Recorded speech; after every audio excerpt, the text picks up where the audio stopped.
Good morning, viewers. So today we have Shyam sir again, and last वाला video जो हमने snake bite पे किया था, dirt has become already so famous कि I have got so many people now.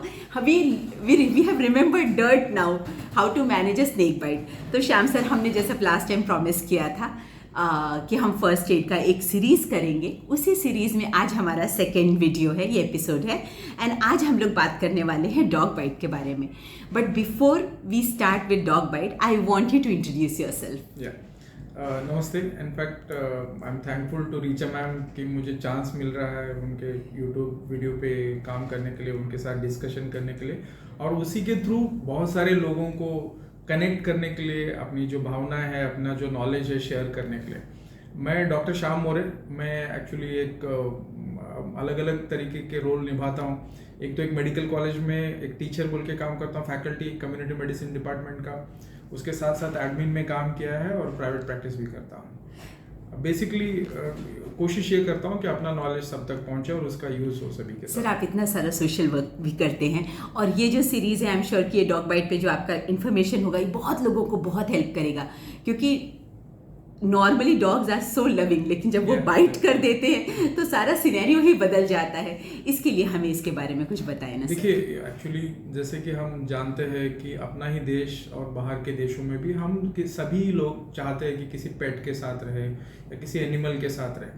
जब तक सब कुछ ठीक चलते रहता है तब तक बहुत अच्छा रहता है। इनफैक्ट बहुत लोगों का मैंने देखा है कि उनका स्ट्रेस बस्टर का भी काम पेट्स करते हैं। तो बहुत लोग उसको प्यार भी करते हैं, बहुत अच्छे से अपने बच्चों के जैसा प्यार करते हैं, और ये सभी होते रहता है। लेकिन समस्या तब आती है जब वही डॉग या और कोई डॉग, जो स्ट्रीट डॉग, स्पेशली जो स्ट्रे डॉग्स होते हैं जो रास्ते पे घूमते रहते हैं, वो अगर किसी को काटते हैं तो एक भयानक समस्या ऐसा क्रिएट हो सकता है सिनेरियो, और वो एक गंभीर समस्या है। इनफैक्ट गंभीर इसलिए है क्योंकि ये एक ही डिसीज है दुनिया का जो कम्युनिकेबल डिसीज है, जो 100% फेटल है। मतलब इतना गंभीर है कि उसमें चांसेस, बचने के चांसेस बहुत कम है। ऐसा माना जाता है कि पूरे वर्ल्ड में आज तक जितने लोगों को रेबीज हुआ है उसमें से 5 से 7 लोग ही सिर्फ बचे हैं। तो आप सोच सकते हैं कि अगर 100% फेटालिटी जिस डिसीज की हो सकती है वो कितनी गंभीर हो सकती है। तो उसको उतनी गंभीरता से लेना चाहिए। ये हम मैसेज आपको पहुंचाने की कोशिश करने वाले हैं आज के डिस्कशन के माध्यम से, और क्या खबरदारी लेनी चाहिए इसके बारे में डिस्कशन होने वाला है, बाकी और कुछ नहीं। सर, रिसेंटली बहुत सारे ऐसे एपिसोड्स भी देखे गए हैं ना, जहाँ पे सोसाइटी में या लिफ्ट में पालतू कुत्तों ने भी काट लिया है, और उसका इतना सारा इशू बन जाता है क्योंकि वो इतना मतलब अगर रेबीज़ हो जाए किसी को तो सच में, जैसे आपने कहा कि it is like you are writing sanctioning a death to the person. तो हमें ज़रा इसके बारे में बताएं ना कि फर्स्ट एड कैसे करें अगर किसी कुत्ते ने आपको बाइट कर लिया है, और कोई प्रिकॉशन जो आप अब बताना चाहेंगे। हम डेफिनेटली उसके बारे में बात करेंगे। मैं कोइंसिडेंट ये है, आज हम रिकॉर्ड कर रहे हैं, आज 30 नवंबर की दिन है। कोइंसिडेंटली ऐसा हुआ है कि कल महाराष्ट्र स्टेट ने एक नोटिफिकेशन जारी किया। उसके मुताबिक जो हमारे डॉग बाइट्स के केसेस होते हैं या सस्पेक्टेड उससे जो बनता हुआ डिसीज है जिसको हम रेबीज कहते हैं, रेबीज का अगर सस्पेक्टेड केस कहीं पे भी अगर एडमिट होता है, किसी भी चाहे वो नर्सिंग होम हो चाहे और कोई हॉस्पिटल हो, उसको नोटिफाइबल किया गया। उसका पर्पज़ ये है कि पूरे इंडिया में हर साल लगभग 20,000 मौत रेबीज की वजह से होती है। अच्छा। और देखा ये गया है उस 20,000 में लगभग 2,000 डेथ्स अपने महाराष्ट्र में होते हैं। और महाराष्ट्र से अगर हम देखेंगे मुंबई रीजन, सब अर्बन रीजन्स में, उसमें 200 डेथ्स 100% एक्सपेक्टेड है कि इस रीजन में होते होंगे। लेकिन नोटिफिकेशन कितने का आता है अगर ये जब देखा गया तो सिर्फ 20 लोगों की नोटिफिकेशन गवर्नमेंट तक पहुंचती है। तो आप सोच सकते हैं कि नोटिफिकेशन का परसेंटेज इतना कम होने की वजह से जो गवर्नमेंट चाहती है कि अच्छे से अच्छे ट्रीटमेंट सामान्य लोगों तक पहुंचना चाहिए, वो नहीं हो रहा है। इसलिए गवर्नमेंट ने अपनी खुद से एक प्रोएक्टिव कदम उठाया है, अभी उसको एक नोटिफाइबल डिसीज में डाला। इसके लिए एक्चुअली हम अपने महाराष्ट्र शासन को बहुत बड़ा एक कॉन्ग्रेचुलेशंस कहना चाहिए, वो तो होते रहेगा। लेकिन इसका मतलब यह है, ये कहने का मतलब यह है, या जो हो रहा है उसका एक आपको ध्यान दिलाने का ये कारण यह है कि ये समझना कि वो डिसीज कितना गंभीर है। अब बात यह होती है कि कौन से तरह का डॉग आपको बाइट किया है। कुछ डॉग ऐसे होते हैं जो पेट डॉग्स है, जिनके घर में रह रहे हैं, उसने काटा तो क्या सिचुएशन हो सकती है। और कुछ डॉग्स ऐसे हो सकते हैं जो रास्ते पे घूम रहे हैं, उनका ना कोई मालिक है, ना कोई जानता है, ना कोई पहचानता है, और वो हो सकता है कि कुछ अनप्रोवोक्ड बाइट्स होते हैं। करेक्ट। तो जो ज़्यादा सीरियस सिनेरियो है वो सेकंड सिनेरियो है। वो कौन सा सिनेरियो है? अगर कोई डॉग नॉर्मल नहीं दिख रहा है, मतलब एबनॉर्मल बिहेवियर है उसका, एबनॉर्मल तरीके से दिख रहा है कि हम देखते ही पहचान सकते हैं कि ये उसकी कंडीशन ठीक नहीं है, अगर वो डॉग है, या अनप्रोवोक्ड बाइट करता है कि हमने उसको कुछ किया नहीं, ना ही हमने उनको टच किया, कुछ नहीं, और वो खुद आके वो बाइट किया तो वो भी गंभीर तरह की बाइट हो सकती है।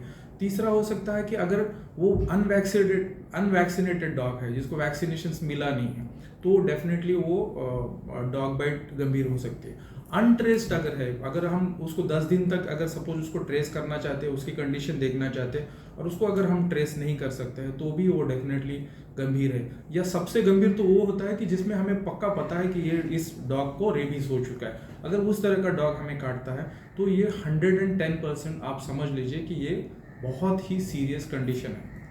तब बात ये होती है कि जब भी कभी डॉग बाइट की सिनेरियो क्रिएट होती है तो हमें क्या करना चाहिए। हमारी समस्या वहाँ से शुरू होती है और हमारा इलाज भी वहीं से शुरू होता है, और हमारा डूज एंड डू नॉट्स भी वहीं से शुरू होता है। सबसे पहले 2 चीज़ें मैं आपको समझाना चाहता हूँ। नए गाइडलाइंस के हिसाब से किसी भी डॉग बाइट के बारे में हम 2 चीज़ हमेशा याद रखना चाहिए। एक ये है कि every dog bite has to be treated as an emergency. अच्छा। और दूसरी बात यह है कि every dog bite treatment should include a combination treatment. Now combination treatment का मतलब होता है, जैसे मैंने पहले कहा कि वो इमरजेंसी है। इमरजेंसी का मतलब होता है कि उसके ऊपर जो एक्शन लेना है तो उसी वक्त होना चाहिए। इनफैक्ट उसके कुछ मिनट्स में स्टार्ट होना चाहिए। वो एक्शन क्या लेना है मैं बताऊंगा बाद में, लेकिन ध्यान ये रखिए कि उसको हर डॉग बाइट को इमरजेंसी कह के ही स्टार्ट करना है। मतलब डॉग बाइट हो गया तो आप तुरंत एक्शन में मोड में आ जाएं। 100%। जैसे हम रोड ट्रैफिक एक्सीडेंट को जैसे हम कहते हैं कि ये इमरजेंसी है, dog bite has to be treated as an emergency, चाहे वो छोटा हो या बड़ा हो, चाहे वो छोटा हो या बड़ा, इमरजेंसी है। ठीक है। अनवैक्सीनेटेड डॉग है तो 110% वो इमरजेंसी है। और दूसरी बात यह है कि वो हर डॉग बाइट का जो भी केस आता है उसको कॉम्बिनेशन थेरेपी ट्रीटमेंट देना है। पहले हम शुरू करते हैं कि क्या करना चाहिए। जैसे तुरंत शुरू करना है मतलब क्या करना है। एक होता है, उसके 3 कंपोनेंट है ट्रीटमेंट के। कोई भी डॉग बाइट के बाद जो करने वाले हैं हम लोग, उसके 3 कंपोनेंट है। सबसे पहला जो सबसे इम्पॉर्टेंट है वो है वॉशिंग द वुंड्स, मतलब जहाँ पे उसने काटा है उस चीज़ को धोना, वॉश करना, और सही तरीके से वॉश करना, वो सबसे इम्पॉर्टेंट है। वो किस लिए इम्पॉर्टेंट है मैं बाद में बताऊँ, लेकिन अभी फर्स्ट स्टेप है वॉश करना। सेकंड होता है वैक्सीनेशन, तो ये दोनों तो 100% हर हालत में होनी है। और थर्ड होता है जो अभी नए गाइडलाइंस है उसके हिसाब से इम्यूनोग्लोबुलिन्स भी देना, इम्यूनोग्लोबुलिन इंजेक्शंस भी देना। ये तीनों के combinations depending upon the scenario हम लोग यूज करते हैं। बट ये जो फर्स्ट 2 है वो हर सिनेरियो में रहते हैं। फर्स्ट 2 कौन से? एक तो डॉग बाइट को वॉश करना और दूसरा है वैक्सीनेशन स्टार्ट करना। जितने जल्दी हो सकता है उतने जल्दी। आपने भी कहा वॉशिंग सही तरीके से, तो ये जो सही तरीके पे आपने इतना स्ट्रेस दिया, वो सही तरीका वॉशिंग करने का क्या है? थैंक यू ये क्वेश्चन के लिए मैम, बिकॉज यही सारी चीज़ की जड़ है, यही आत्मा है एक्चुअली हमारे डॉग बाइट मैनेज करने का। अगर एक ही पॉइंट में अगर बताए तो वॉश करना यही सबसे बड़ा इंपॉर्टेंट चीज़ है। उसके लिए हम 3 चीज़ें समझना चाहिए, why, when and how. Why का मतलब ये होता है कि हम डॉग बाइट में वॉश क्यों करते हैं। देखिए, जब भी कोई डॉग बाइट करता है, मतलब कुत्ते का काटता है, तो वहाँ पे उसके सलावा के माध्यम से वो वायरस वहाँ पे छोड़ देता है। वो वायरस ही खतरनाक होता है, और वो वायरस जब हम नर्व्स के पास वो पहुँच जाता है तो वहाँ से वो अपने ब्रेन की तरफ, सेंट्रल नर्वस सिस्टम की तरफ वो ट्रैवल करता है, और वहाँ एन्सेफेलाइटिस होने के बाद बाकी रेबीज़ वगैरह बाकी की सारी चीज़ें हो जाती हैं। तो जब हम वायरस वहाँ पे डिपॉजिटेड है, कहाँ पे डिपॉजिटेड है, जब भी किसी डॉग ने बाइट किया उसी जगह पे वो डिपॉजिट होता है।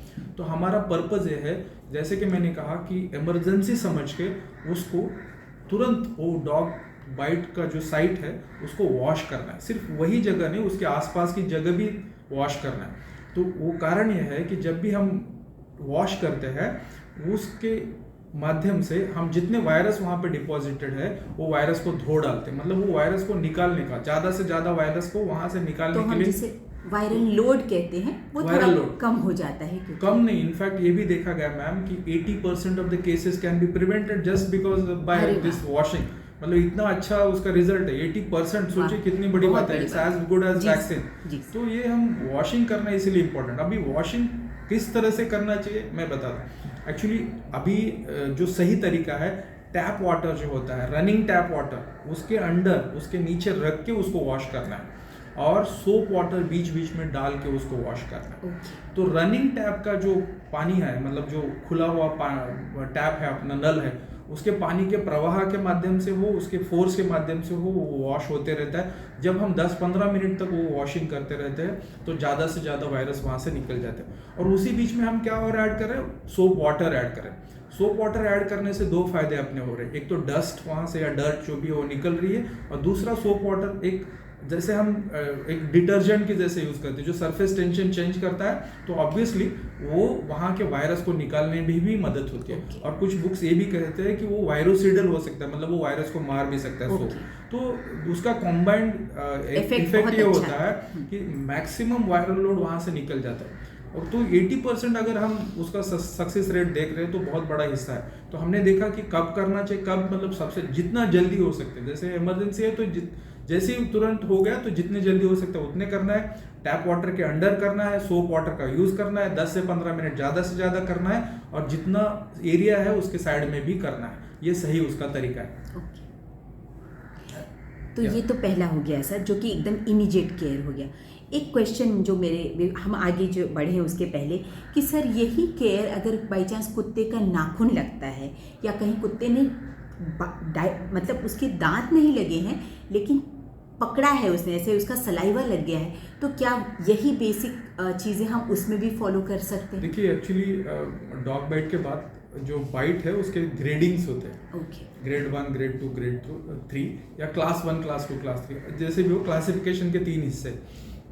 एक ये होता है कि आपने किसी को जस्ट हैंडल किया या फीड किया, उसका कहीं पे भी टच नहीं हुआ, मतलब उसका सलाइवा टच नहीं हुआ, तो उसको कुछ करने की जरूरत नहीं, दैट इज क्लास 1 या ग्रेड 1। मतलब वहाँ पे कुछ करने की जरूरत है, ना वैक्सीनेशन की जरूरत है, ज़्यादा से ज़्यादा आप उसको साफ कर लीजिए, हाथ धो लीजिए, साबुन से हाथ धो लीजिए, दैट्स इट। लेकिन शुरू होता है ग्रेड 2 और ग्रेड 3 या क्लास 2 और क्लास 3 में, जहाँ पे स्क्रैचेस डेफिनेटली है, बाइट्स है, या अगर स्क्रैचेस और बाइट भी नहीं है और वो लीक करता है ऐसे जगह पे जहाँ पे आपको ऑलरेडी वुंड है, जहाँ पे आपको अल्सर है, जहाँ पे जख्म हुई है कहीं पे, और वो लीक करता है, तो वो भी खतरनाक हो सकता है। क्योंकि सिचुएशन ये है कि सलाइवा के माध्यम से वायरस एंट्री कर रहा है, चाहे वो लीक भी किया तो सलाइवा तो टच में आ गया, कांटेक्ट में आ गया आपके वुंड्स के, तो ऑब्वियसली डेफिनेटली वो भी एक रीजन हो सकता है कि आपको रेबीज हो, तो उसको ग्रेड 2 कहा जाता है।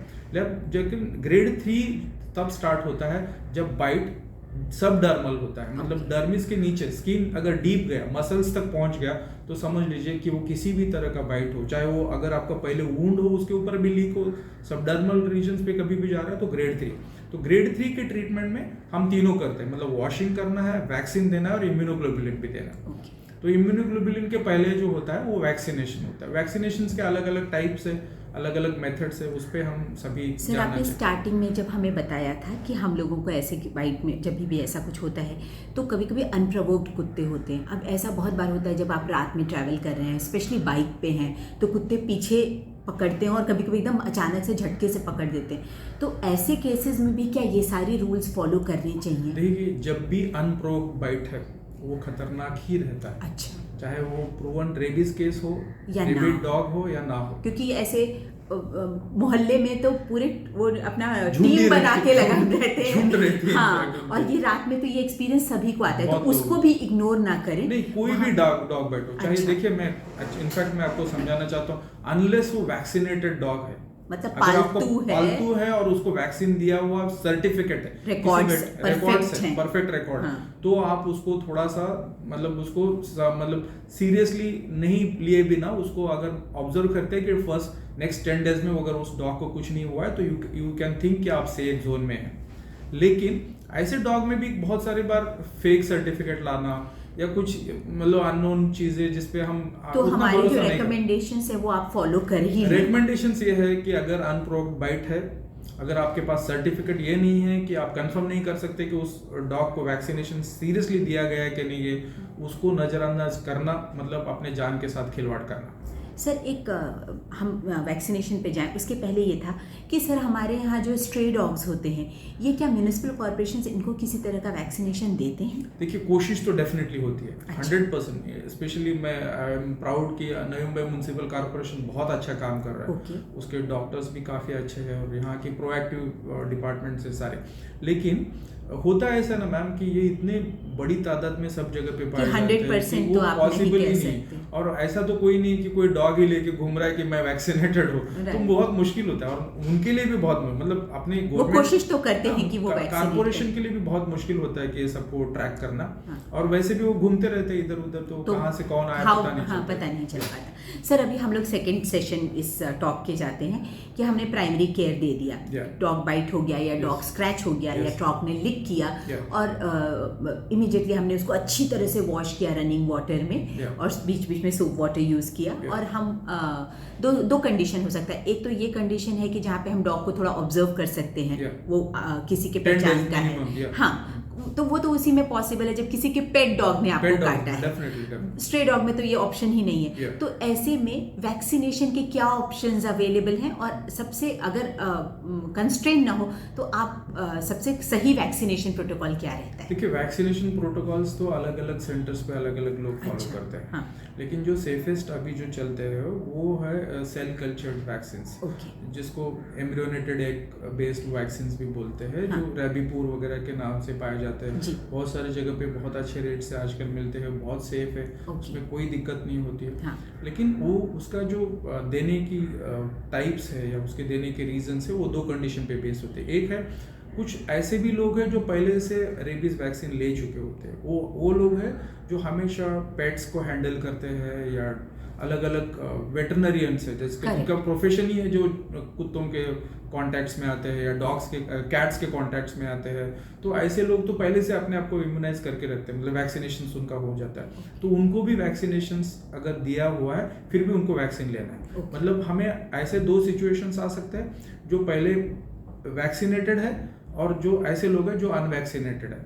जो अनवैक्सीनेटेड लोग हैं जिनकी तादाद ज़्यादा है, मतलब जिनके नंबर्स ऑब्वियसली ज़्यादा है, Correct. तो उनके लिए अलग अलग टाइप्स हैं जो हर जगह पे फॉलो किया जाता है। वो ये है कि अगर आपने एक वैक्सीनेशन का एक शेड्यूल फॉलो किया है, उसमें फर्स्ट डे मतलब जिसको 0 डे बोलते हैं हम उसको, जल्दी से जल्दी उसी दिन जिस दिन हो गया उस दिन 0 day, 3rd day, 7th day, 14th day and 28th day. Okay. ये एक होता है, इसको एसएन मेथड बोलते हैं। हाँ। और दूसरा है जागरेब मेथड, जिसमें फर्स्ट डे ही 2 वैक्सीन दिए जाते हैं, फिर 7th डे फिर एक डोज होता है और 21st डे उसका लास्ट डोज होता है। मतलब एक शेड्यूल में 5 बार आपको वैक्सीन लेना है और दूसरे में 4 बार लेना है। अच्छा। एक शेड्यूल 4 वीक्स में खत्म होता है, एक शेड्यूल 3 वीक्स में खत्म होता है। तो ये तो सारे आप जो वैक्सीन खरीदते हैं उस पर लिखा हुआ रहता है अप्रोप्रिएट। अभी आजकल के सारे वैक्सीन के डिब्बे जो आते हैं इनफैक्ट वो प्रिंटेड रहते हैं, उस पर सारी एक्सप्लेन किया हुआ रहता है, आपको सिर्फ टिक करते जाना है कि अच्छा। मैंने इतना लिया। बट तो वो डॉक्टर डिसाइड करता है कि आपको कितनी नेसेसिटी और कितना दिन कौन सा तो फॉलो आप अपना बेसिक फर्स्ट एड करें और तुरंत से तुरंत अपने अच्छे डॉक्टर के पास या अपने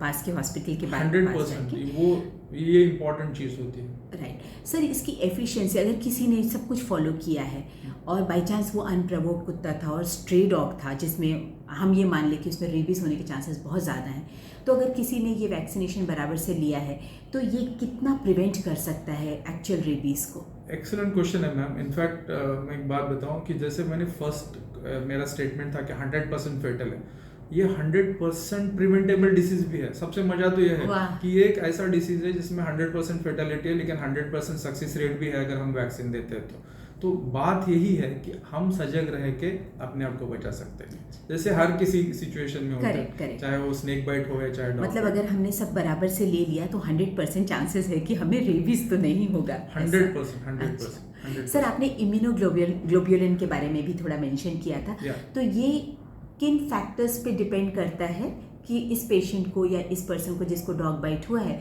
उसे इम्यूनोग्लोब्युलिन सप्लीमेंट भी ऐड करना पड़ेगा कि नहीं करना पड़ेगा? ये जो क्लास 3 या ग्रेड 3 वाले बाइट्स है, जो सबडर्मल बाइट्स है, जो अच्छा। ज़्यादा डीप है, हाँ। जब ज़्यादा नंबर्स होते हैं, ज़्यादा डीप्स होते हैं, नंबर से ज़्यादा डीपनेस के ऊपर है, मतलब नर्व्स के जितने क्लोज है वो सलाइवा पहुंच रहा है, वो होता है सिचुएशन जहाँ पे ये तीनों कॉम्बिनेशन, मतलब उसमें क्या है, हम पहले वॉश कर रहे हैं, इम्यूनाइज कर रहे हैं, इम्यूनोग्लोबुलिन दे रहे हैं। इम्यूनोग्लोबुलिन भी दो तरह के होते हैं, एक वो इक्वाइन ओरिजिन वाले होते हैं जो हॉर्सेस वगैरह से बनते हैं, और कुछ इम्यूनोग्लोबुलिन ह्यूमन सेल से भी बनाए जाते हैं, जिसको फैब बोलते हैं हम लोग। तो उसके अलग अलग डोसेज है, एक 20 इंटरनेशनल यूनिट पर केजी और एक 40 इंटरनेशनल यूनिट पर केजी। ये जो इम्यूनोग्लोबुलिन होता है, वो इम्यूनोग्लोबुलिन भी वो डॉग बाइट के साइट पे ही दिया जाता है। अच्छा, लोकली दिया जाता है, मतलब जहाँ पे डॉग बाइट हुआ है उसी जगह तो पे, मतलब वो वायरस को तुरंत किल करे, क्योंकि उसका काम ही वो है। अच्छा। और सबसे इम्पोर्टेंट बात है, अगर वो 7 दिन के अंदर अगर हम इम्यूनोग्लोबुलिन नहीं देते तो उसका इफेक्टिवनेस नहीं होता, इसलिए वो 7 दिन के पहले ही देना। 7 दिन के पहले की तो सवाल ही नहीं, हमने तो पहले से कहा है कि जितने जल्दी हो सके उसको देना है। तो वो एक तो वहां पे देना है, लेकिन ऐसा कभी कभी सिनारियो आता है कि वो बाइट डीप है लेकिन कम जगह है, तो ऐसे सिनारियो में पूरी की पूरी मात्रा उसी जगह में नहीं दे सकते। तो होता कैसा है कि जितना आप ज़्यादा से ज़्यादा दे सकते हैं विदाउट कंपार्टमेंट सिंड्रोम बनाए हुए या किए हुए, तो बाकी की जो उसकी इम्यूनोग्लोबुलिन की मात्रा है वो आप इंट्रामस्कुलर भी दे सकते हैं, अलग साइड पे, मतलब वहां पे ही देना जरूरी नहीं है, अलग साइड पे भी बाकी की चीज दे सकते हैं, वो भी उतनी इफेक्टिव और प्रॉफिटेबल हो सकती है। श्याम सर, हमने बहुत कुछ डिस्कस किया, लेकिन अब एक और सिचुएशन मानते हैं जहाँ पे एक कुत्ता है जो कि हमारा पेट डॉग है। yes, हाँ? और वो नॉर्मली हमको पता है कि वो पूरी तरह से वैक्सीनेटेड है, मेरा खुद का डॉगी है। और बाई चांस हमारे घर में कोई गेस्ट आते हैं या हमारी फैमिली मेंबर का कोई न्यू पर्सन होता है, या आज मेरे कुत्ते का मूड अच्छा नहीं था और उसने किसी बात पे काट लिया या बाइट कर लिया, तो फिर क्या हम ये इम्यूनोग्लोबुलिन या जो आपकी बाकी का है वैक्सीनेशन, ये उन डॉग्स में भी दें, या डिलेमा होगा ना कि हम दें कि ना दें? 100% वैक्सीनेटेड डॉग है तो उसको नहीं दिया तो भी चलता है। अच्छा, और हम ऑब्जर्व भी कर पाएंगे बच्चे, लेकिन वो डॉगी को? It all depends upon observation. अच्छा। ऑब्जर्व करना है 10 दिन तक, अगर उसकी तबीयत किसी भी कारण से बिगड़ती है, मतलब वो एबनॉर्मल बिहेव करना चालू हो गया है, अच्छा, या वो खुद पागल कुत्ते के जैसा बिहेव करना चालू हो गया, तो अगर वो वैक्सीनेटेड है तो भी वो इनएडिक्वेट और इनअप्रोप्रिएट वैक्सीनेटेड है ऐसा मान के इसको वैक्सीन देना चाहिए। लेकिन बात ये होता है कि अगर 10 दिन तो निकल गए, तो हम क्या करें? करेक्ट। एक और बात जो शायद हमारे डिस्कशन में रह गई थी वो ये है कि ये जो वैक्सीन है वो एक ही प्रिंसिपल पे काम करता है।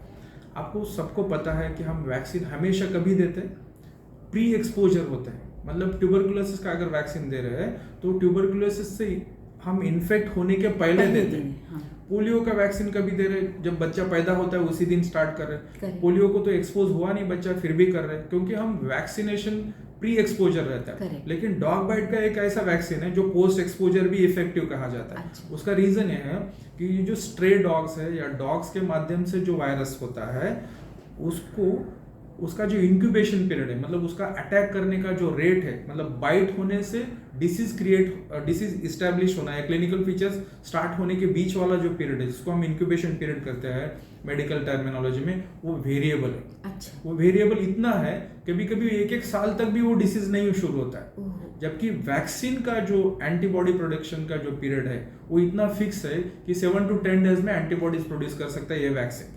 तो जब हमारे पास 10 दिन होने के बाद भी अगर समझो जिसको किसी को काटा है, अगर वो अनप्रोव्ड डॉग था या प्रोव्ड डॉग था, कुछ भी हो, चाहे वो अपने घर में डॉग था और वो 10 दिन तक हमने ऑब्जर्व किया, उसके बाद समझो उस डॉग को एबनॉर्मल बिहेवियर करते हुए देखा गया, उसके बाद भी अगर हम दिए, उसमें हानि कुछ नहीं है। इनफैक्ट वो भी एक अच्छा तरीका होता है, क्योंकि हमारे पास इतना इंक्यूबेशन पीरियड है उसका वेरिएबल, कभी कभी हम ईयर्स तक भी बोलते हैं। हार्म तो बिल्कुल नहीं करेगा, 100% आप ऑब्जर्व करें। हाँ, और अच्छे किसी डॉक्टर से मिलके, अपने फिजिशियन से, ये पूरा का पूरा मतलब इसको लाइटली ना लें, इसको जितना आप सीरियसली लेंगे उतना अच्छा।